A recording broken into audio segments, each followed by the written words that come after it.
itu yang namanya bertanggung jawab pangan ala manusia modern. Kenapa saya bilang begitu? Karena manusia itu adalah makhluk yang paling mulia. Tapi kita ini cuma mau menekankan kata mulianya saja dan melupakan kata makhluknya. Oleh karena itu, kita sebagai manusia itu banyak yang tidak menghormati alam.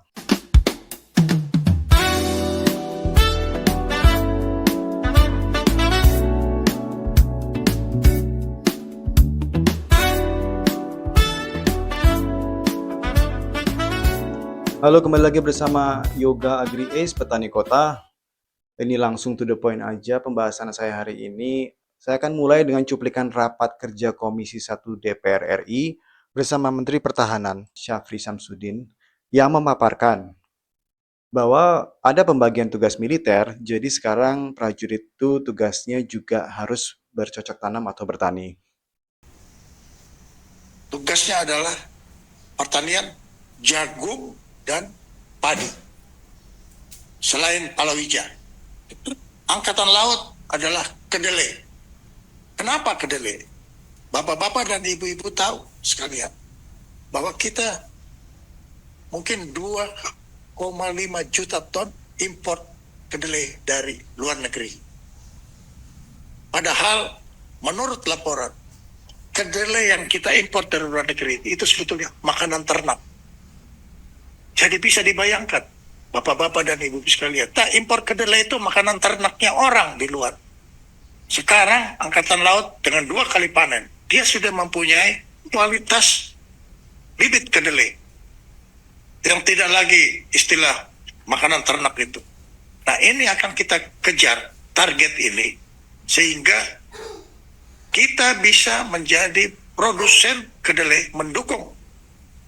Ya, kalau kita lihat komentar netizen ya, mereka semua banyak yang kecewa. Kenapa tentara sekarang kok bisa disuruh bertani? Ya, bisa aja kalau menurut saya. Pertanian itu kan sebenarnya bisa diterapkan siapa aja asalkan tekun. Salah seorang teman saya yang dokter juga ikutan nanam melon di rumahnya. Bisa panen juga tanpa dia harus meninggalkan kerjaan dia di rumah sakit. Nah, konsep pertanian itu sebenarnya kan sederhana ya, teman-teman. Kalau kita melihat hutan belantara, semua pohon tumbuh subur, saling menguntungkan satu sama lain. Dan perlu diketahui, gak ada yang merawat hutan selama ini. Gak ada yang menyirami hutan, gak ada yang menaburkan pupuk. Nah, itu kalau kita bongkar tanah di hutan itu kondisinya itu sangat sehat. Warnanya hitam, kalau dipegang dingin, banyak hewannya yang hidup di dalam tanah dengan nyaman. Jadi kalau teman-teman yang biasa dharma wisata atau liburan jelajah alam pasti bisa memvisualisasikan apa yang saya ucapkan tadi ya. Nah, tanah di hutan tadi itu bisa menumbuhkan pohon sampai ketinggian puluhan meter dan dia bisa hidup sampai ratusan tahun. Jadi sederhananya, kalau tanah sebagus itu ditanami tomat misalnya, pasti hasilnya bagus. Kemudian apakah tanah di rumah kita sama seperti itu? Apakah tanah di rumah kita bisa dibuat seperti tanah di hutan? Makanya untuk lo yang mau mencoba di dunia pertanian atau lo yang mau menjadi seorang gardener, harus bisa memodifikasi atau lebih tepatnya dengan bahasa kekinian itu merekayasa supaya tanah di halaman rumah kita bisa sesehat tanah di hutan. Simple kan? Sederhana sebenarnya konsepnya. Karena awalnya juga sederhana. Pertanian itu kan memang sudah dilakukan semenjak manusia belajar mengenal benih pada zaman Neolitikum. Karena waktu itu zaman es mulai mencair, iklim semakin hangat, akhirnya tanaman yang tumbuh itu juga semakin subur. Nah, kebiasaan orang berpindah-pindah untuk berburu itu akhirnya mulai berhenti. Karena pertimbangan keamanan. Kalau zaman itu kelompok orang yang pergi berburu mungkin pulangnya nggak genap ya. Karena bisa aja mereka diseruduk sama hewan buruannya ya. Pas lagi proses pengejaran. Selain itu juga ada faktor keamanan ya dan efisiensi energi. Menetap tuh lebih aman buat keluarga dan anak-anak dibandingkan dengan berpindah-pindah yang bawa barang bawaan berat ya pastinya kalau pindah itu. Selain itu, energi yang dihabiskan untuk bercocok tanam tuh lebih terprediksi hasilnya dibanding untuk berburu ya, mencari makanan di alam bebas yang nggak pasti hasilnya.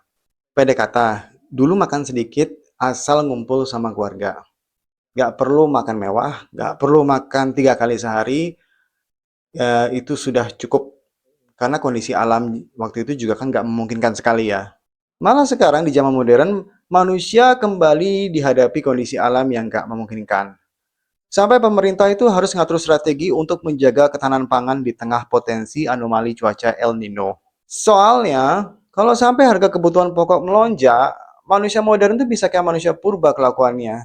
Kalau sehari aja nggak bisa makan 3 kali.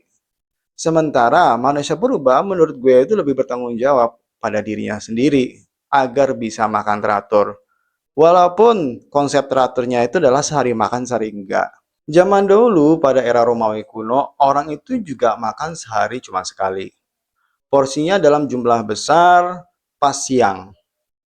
Ya extra foodingnya itu ada ya, camilan gitu ya, kayak buah segar atau zaitun. Kemudian juga ada kacang-kacangan. Karena kondisi di zaman itu kurang aman mungkin ya.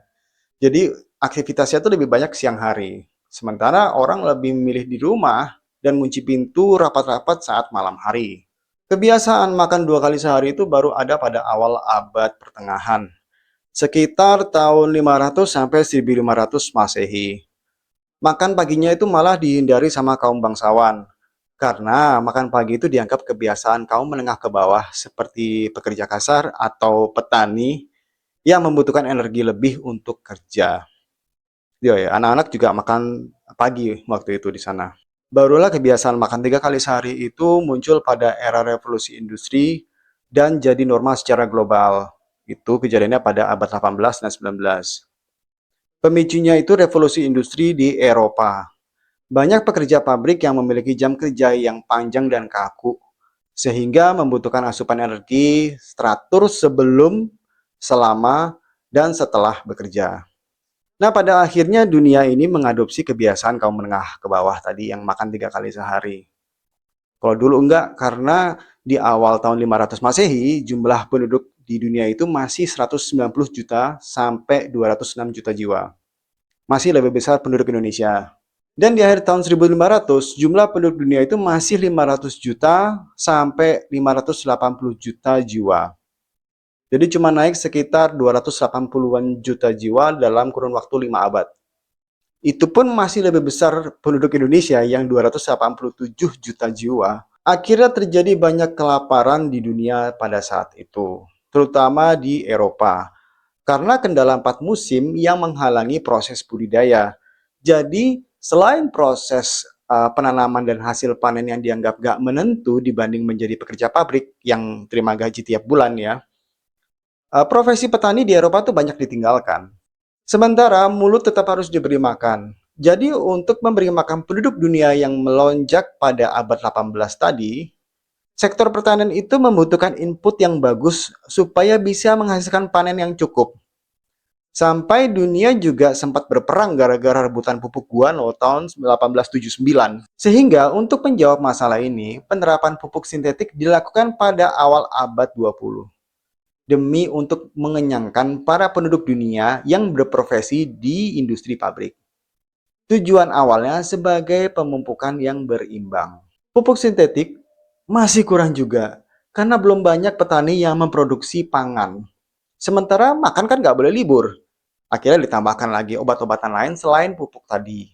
Ada pestisida sintetik, ada insektisida sintetik, ada fungisida sintetik, herbisida, bakterisida, nematisida, rodentisida, hormon-hormon tumbuhan sintetik, pembenah tanah sintetik, bahan pembantu yang tujuan awalnya adalah sebagai penyeimbang dari demand dunia yang sangat tinggi.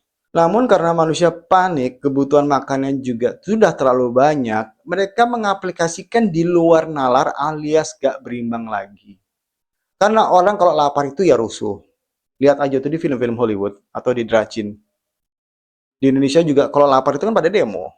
Semakin modern manusia, mereka merasa bahwa menghasilkan uang itu adalah yang terpenting. Uang berbicara. Beli mobil keluaran terbaru atau beli iPhone keluaran terbaru dibela-belain nabung berbulan-bulan sampai kadang harus nyicil. Sementara kalau beras naik 1.500 perak aja, ngeluhnya itu udah kayak orang paling terzolimi. Kenapa nggak makan onderdilnya aja kalau ngerasa beli barang mewah itu nggak berat? Mau sebanyak apapun uang yang terkumpul, jika suplai pangan tidak bisa mengimbangi jumlah penduduk, maka Indonesia itu bisa seperti Eropa abad 18. Itu karena manusia Indonesia enggan memulai ketahanan pangan mandiri di rumah mereka. Dan terus terang ya teman-teman, untuk mengajak orang mau memanfaatkan pekarangan rumah mereka itu susahnya minta ampun. Padahal, walaupun hasil panen mereka tidak bisa mencukupi kebutuhan sendiri, minimal uang belanja harian kan terpotong. Paling jauh itu juga menekan demand terhadap beberapa komoditas pertanian di pasaran. Nah, ini masyarakatnya itu banyak yang nggak mendukung untuk ketahanan pangan di rumah sendiri ya.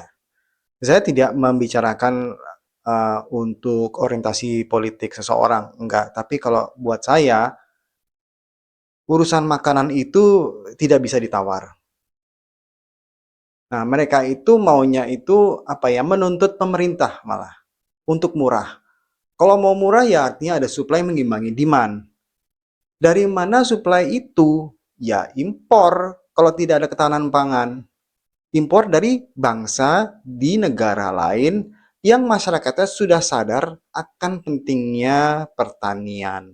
Jadi kalau sampai pemerintah itu memakai prajurit untuk bertani, ya itu karena salah kita sendiri yang nggak mau memulai bertani sekecil apapun di rumah kita. Kita yang kasih kesempatan itu. Karena TNI itu kan alat negara. Kerjanya juga pakai nota dinas. Ibaratnya, kalau negara butuh mereka buat perang, ya mereka berangkat perang. Kalau negara lagi mau ketahanan pangan atau mau swasembada, ya disuruh bertani, ya mereka berangkat. Mereka pasti nurut, siap komandan. Jadi ya mereka nggak bisa nolak. Sama seperti PNS, seperti guru misalnya ya, di cabang-cabang dinas, kantor pajak, dan seterusnya. Kalau ada yang namanya nota dinas untuk tugas di luar job desk mereka, ya mereka nggak bisa apa-apa. Ya mereka nurut pastinya, siap Pak atau siap Bu. Terus sekarang, di tatanan masyarakat, kita mau mulai dari mana dan bagaimana? Kalau ingat tanah di hutan tadi, ya di hutan itu tanahnya gimana sih?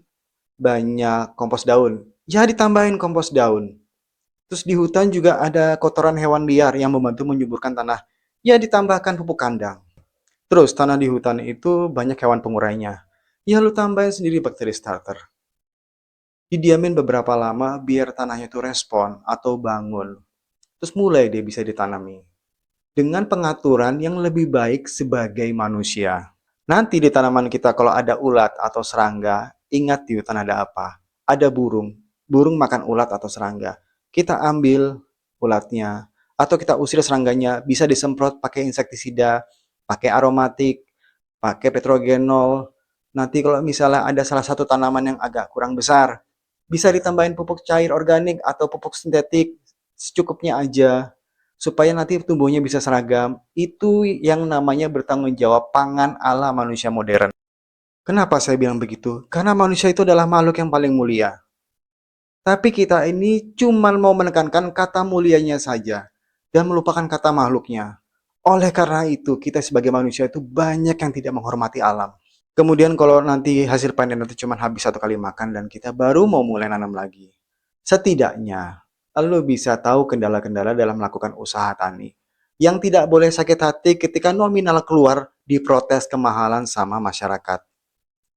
Dan di situ kita akan sadar kalau pertanian harus berkelanjutan dan tidak boleh terputus. Jadi, mulai sekarang, Sobat Agri ya, mau profesi apapun, ya lu harus mulai memanfaatkan pekarangan rumah lu agar bisa memiliki hasil. Bisa hasil panen, bisa juga pertanian estetika. Kenapa pertanian untuk segala profesi? Karena hanya pertanian itu adalah pekerjaan yang tidak perlu ditunggu di depan mata. Kita hanya mengamati reaksi tanaman untuk perlakuan pengolahan media kita. Jadi nggak ganggu kerjaan lu. Mau lu pegawai pabrik, mau lu pegawai bank, mau lu eksekutif muda, mau guru, mau dokter, mau arsitek, dan lain-lain itu bisa disambi.